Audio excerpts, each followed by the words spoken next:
रहा update news. Khadki Budruk येथे राष्ट्रीय युवा दिनानिमित्त प्रेरणादायी जाहीर व्याख्यान व नगरसेवकांचा सत्कार।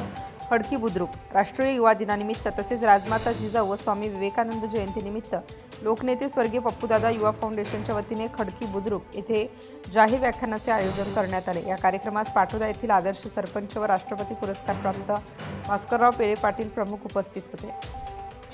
ग्रामविकासासाठी लोकसहभाग या विषयावर भास्करराव पेरे पाटील यांनी दिलेले प्रेरणादायी मार्गदर्शन उपस्थितांसाठी दिशादर्शक ठरले। त्यांच्या विचारांतून नेतृत्व, संस्कार आणि शाश्वत ग्रामविकासाची नवी दृष्टी उपस्थितांना मिळाली। ग्रामस्थांनी या व्याख्यानाला उत्स्फूर्त प्रतिसाद दिला। कार्यक्रमात चाळीसगाव नगरपालिकेतील सर्व नवनियुक्त नगरसेवकांचा लोकनेते स्वर्गीय पप्पूदादा युवा फाउंडेशनच्या माध्यमातून सत्कार करण्यात आला। या सत्काराच्या माध्यमातून गाव व शहर विकासासाठी नगरसेवकांनी एकत्रितपणे कार्य करावे असा संदेश देण्यात आला। कार्यक्रमास विविध क्षेत्रातील मान्यवर, ग्रामस्थ, माता भगिनी व तरुण मित्र मोठ्या संख्येने उपस्थित होते। आयोजनाच्या यशस्वीतेसाठी उपस्थित मान्यवर, ग्रामस्थ तसेच फाउंडेशनच्या पदाधिकारी व सहकाऱ्यांचे आयोजकांच्या वतीने मनपूर्वक आभार व्यक्त करण्यात आले। ब्युरो रिपोर्ट, मुराद पटेल।